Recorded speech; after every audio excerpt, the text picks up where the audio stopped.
Stephen King's Children of the Corn, an adult nightmare. Children of the Corn is taken from the Night Shift Stephen King short story and stars a pre-30-something Peter Horton and pre-Terminator Linda Hamilton as they find themselves in the wrong Nebraska town at the wrong time with the wrong kids.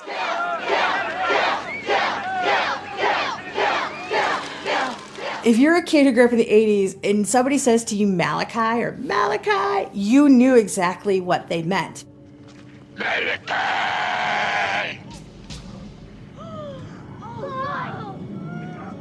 The idea that kids would band together to kill an entire community of adults at the behest of this other entity, that's horrific. I never saw people my age as a threat. And that was a movie where I realized, like, oh, people my age can do horrible things. It was he who walks behind the rose. The whole movie, they're talking about he who walks behind the rose, and when you finally see him, it's just a big mound of earth that's moving around, and it's actually kind of impressive for 80s effects. How'd they do that? The effects in the climax are kind of cheesy, but if you're a King completist, there's enough in here to make it worthwhile. It goes back to Lord of the Flies, kind of the same type of story. Kids unsupervised are evil, so it's automatically scary.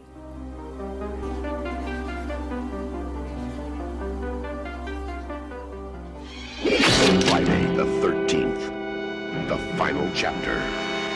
In the fourth installment of Friday the 13th, we get Joseph Zito directing a new cast of fresh meat ready for slaughter by Jason, who's now in his full hockey mask mode after picking up his new look in the last installment. It's a great cast that features Kimberly Beck, Peter Barton, and Corey Feldman as Tommy Jarvis, who's a recurring character that we'll see 2 more times. It's also got a pre-Back to the Future Crispin Glover, who's got the best dance moves I've ever seen this side of Footloose.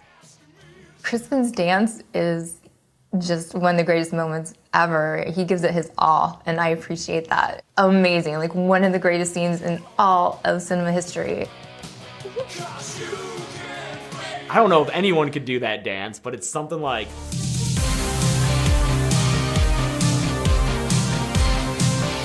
It's something like that. I don't know, man.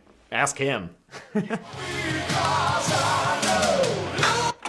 Hey, how come you turned that off? I love that little Corey was obsessed with like Monster Mask, and he has a little computer. Like, ooh, he's like a monster nerd like me. That's pretty cool.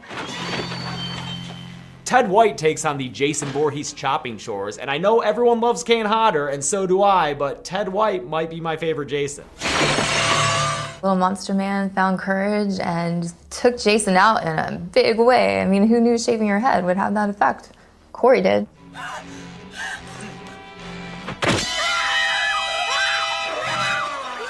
The effects work of that machete going into the side of Jason's head, and then he falls on it and his head like slides down the machete, that has got to be some of my favorite special effects in any horror movie. I love that machete face slide, man.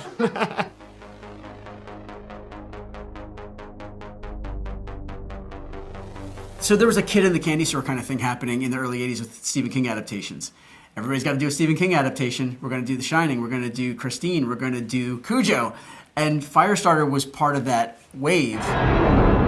Will she have the power to survive? John Carpenter decides he wants to make Firestarter because it's got an anti-authoritarian streak in it. It's a road movie, and he's a Westerns guy, so he loves that. It's got a father-daughter dynamic, an emotional core, and he's super excited about that.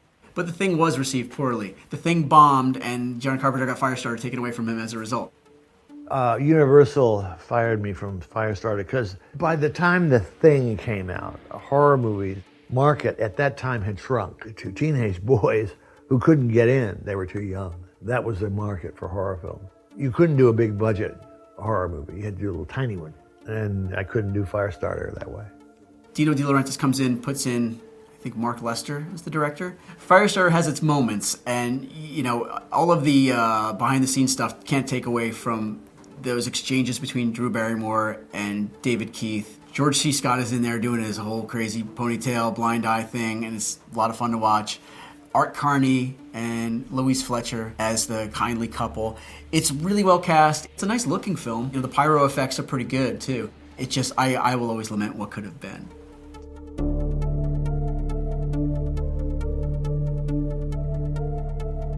Gremlins. Gremlins made a huge impression on me. It took place at Christmas, and the father gets the gremlin for his son as a gift. That influenced me with Child's Play. The obvious takeaway for me personally was the animatronics and just how sophisticated they were. Those puppets, Gizmo, Stripe, etc., they all had distinct personalities. It became obvious to me with that film, there's nothing that a writer could write that a good animatronics team and team of puppeteers couldn't actually put on camera. Gremlins is a kind of an anarchic movie. It had started out as a low-budget horror film because Spielberg wanted to create his first movie for Amblin, and he wanted to do it in a genre that he knew would be successful. But as the picture went on and he got studio backing for it, it became apparent that it was going to have a smaller audience, the more gruesome it was. Because we shot material we didn't use. There are shots missing in the kitchen where Mom stabs the gremlin with a knife. There was a shot of the gremlin writhing with a knife in him. They took that out. When Glenn Turman, the science teacher, gets killed by the gremlin, in the movie, you just see his rear end with one needle in it. But in what we shot was his entire face covered with needles like Hellraiser. Once you look at what you've got, you say, well, okay, what kind of movie is this becoming, you know? And it was obvious that this was a much more whimsical movie than a slasher horror movie. And so we toned all that stuff down. And even then got lots of criticism for like, you're making a horror film for children, it's horrible. But kids liked it. And it's remained remarkably popular. The problem with Gremlins was that we were inventing the technology as we went. And so many things that were called for in the script were impossible to do. Gizmo, the little fuzzy character, who had originally was supposed to turn into Stripe the bad gremlin. And then at the last moment, Steven Spielberg got the brilliant idea, which I'm convinced is one of the reasons the picture is still popular, that Gizmo should be in the whole picture and he should be the hero's pal. And we had no way of making him work. He was made to run for one reel, and then all of a sudden it was like, now he's the star of the movie. So we had to do a lot of quick R&D to try to figure out how to make him a character. The one scene that was really complicated was the scene in the bar with Phoebe Cates. We had to have her there, and so we waited and shot it at the end of the picture after everybody had gone home. And we just spent 1 week in this bar with these puppets, soaked with beer and popcorn, making up gags, basically. Well, what would happen if there was a Flasher gremlin? What would happen if there was a Frank Sinatra gremlin? And it took forever. I mean, it was really a long time. And the smell, I just can't tell you how awful it smelled.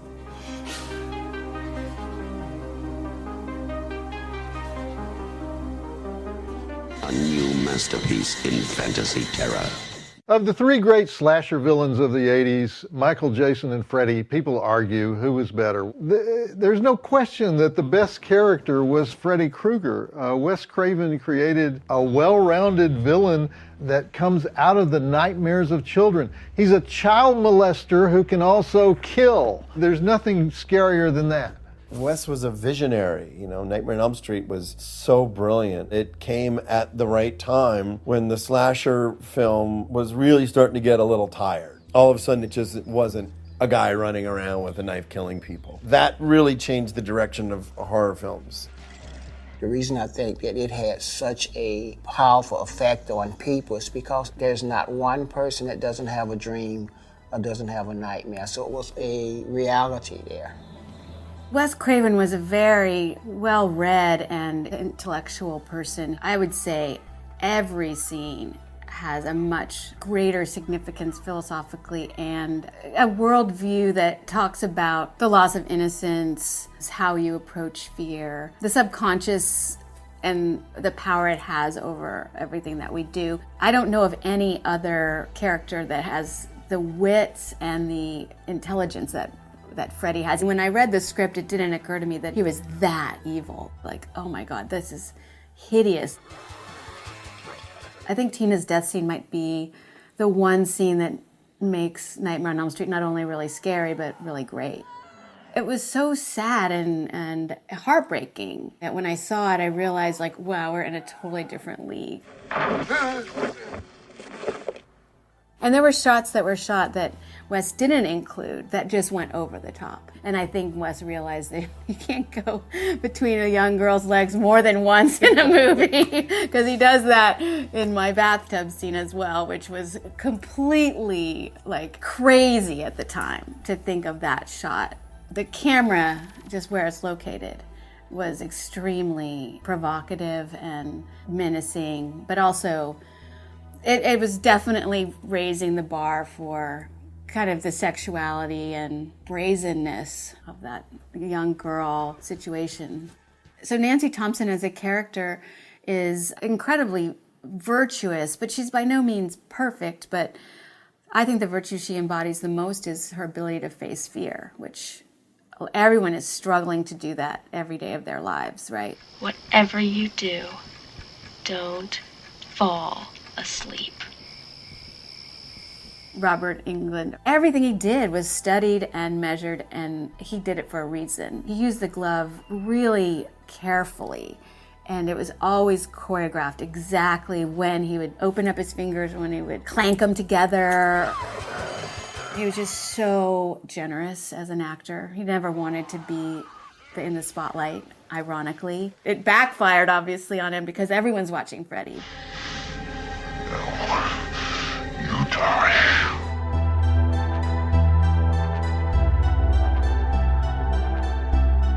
The night the teenagers ruled the world. Yeah! Night of the Comet. You want to think, if everybody was gone, that you would figure out a way to survive. Tom Eberhardt, when he was writing this, he took some of his daughter's friends out and he said, okay, it's the end of the world, what would you do? And this is a lot of stuff that they told him that they would do. He swears to God that this is not a social commentary. I am really glad to see. Of course it's a social commentary. It was a low-budget movie. I thought the script was very funny. I had no idea we were going to end up encapsulating the 80s. Here's Samantha. It put me in bright colors because I was the last thing alive that was pretending like everything was okay. So, it was red and fuchsia and turquoise. And they had Catherine Mary Stewart, who played my sister, in drab outfits because she knew what had happened. All those fashions, that's just what we wore. They built that cheerleading outfit for me so that it fit like a glove, first of all, because cheerleading outfits, the one I wore in Fast Times at Ridgemont High, did not fit me that way. Cheerleader with an Uzi, I don't know that I can explain that. When I did it, it made perfect sense to me. And that scene where I start to cry, we're going to cut that scene. That's her arc. That is the point when she admits that she knows. Because at one point they were just going to kill her. She's just going to be annoying and she was going to die. They went, no, because she's like one of the most relatable characters. There's a magic on a movie where everything could be right, but it just lays there flat. And then you can have unknowns and $5 to make something with, and just the chemistry or whatever weird thing that is, boom. And that's why I think we all love it.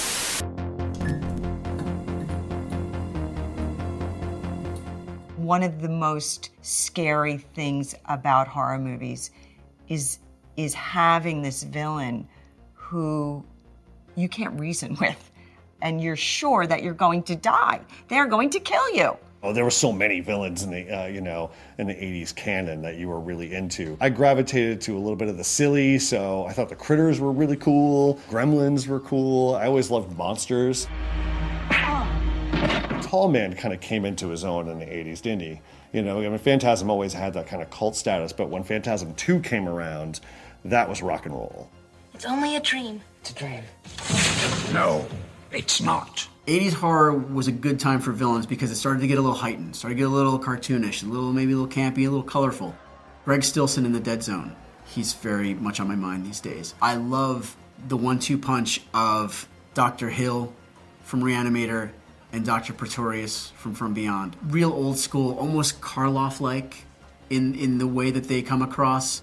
Norman Bates is a guy who lives next door. Leatherface, Freddy Krueger, Jason Voorhees, they were all exaggerations and they were mythologized slashers. In the case of Freddy Krueger, he was burned in a fire and is scarred. And Jason Voorhees, also horribly scarred, but hidden behind a hockey mask. And Leatherface is literally wearing the faces of victims that he killed. But in Norman Bates, he's the boy next door, but capable of the most horrendous murders to protect himself and his family. He was a little mad, and we all go a little mad sometimes was his motto, and it should be his t-shirt. Mentally unstable people with childhood traumas who then manifest those traumas into real life horror shows. For me, Norman Bates was kind of a real reflection of things that could happen, and that is scary. My favorite 80s villain is Edward Harriman from Lost Boys. It was M. Night Shyamalan before M. Night Shyamalan. It was that twist where you're like, no! Out of nowhere, he is the main vampire. What the fuck? You watch that movie now with that knowledge, and it changes everything. Everybody else is just so overt in their evil, whereas he's the cunning guy. If the killer wasn't over the top, then the kills were.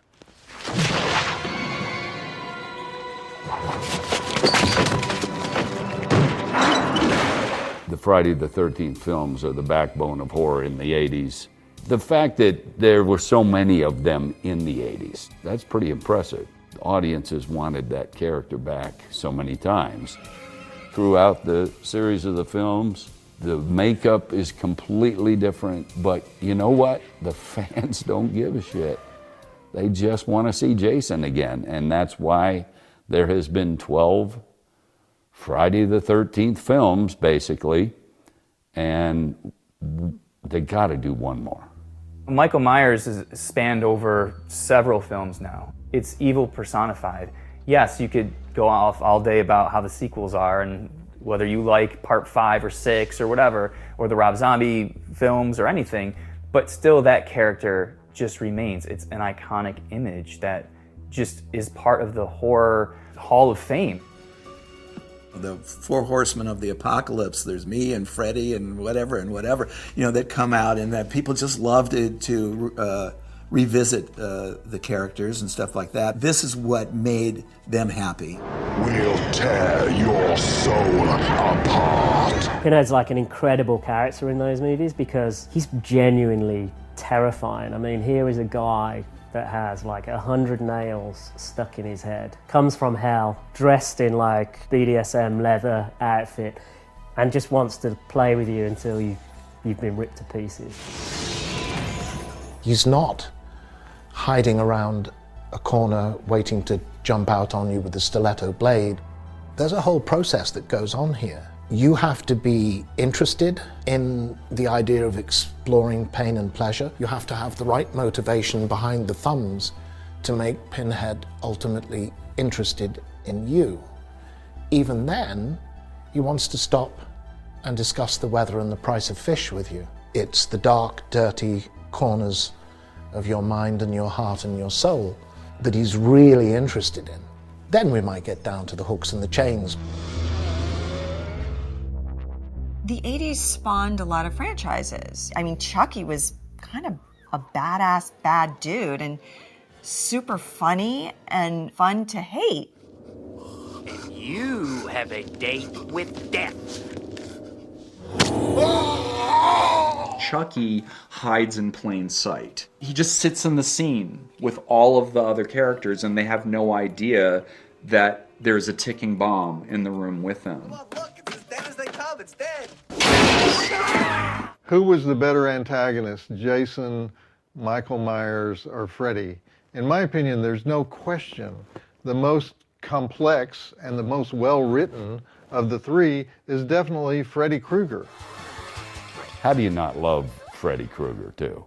I mean, come on. He started out as something different in the first movie, then they moved away from that. He killed children, and yet we held him up on this pedestal, and there was dolls and like all of these things that were for kids, marketed for kids, a talking Freddy doll. This is a child killer, people. Come on, John. Let's go.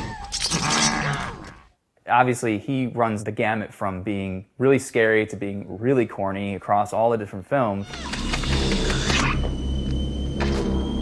You flunk. But Robert Englund really brought a sense of style and charisma and just this attitude to this character. I respect how hard it is to create an iconic figure, and marketing it to kids is the best way to do that. And certainly with Freddy, that is a giant piece of his success, is the marketing, the records, the gloves, the shirts, the hats, the costumes, you can buy a onesie that has Freddy on it. You can buy so much with Freddy on it, and that really was the key to his success. And then everybody else were like, oh, there's the formula for that. And the hockey masks, the chainsaws, it all becomes this big marketing extravaganza. And it works to make iconic characters. It really does work.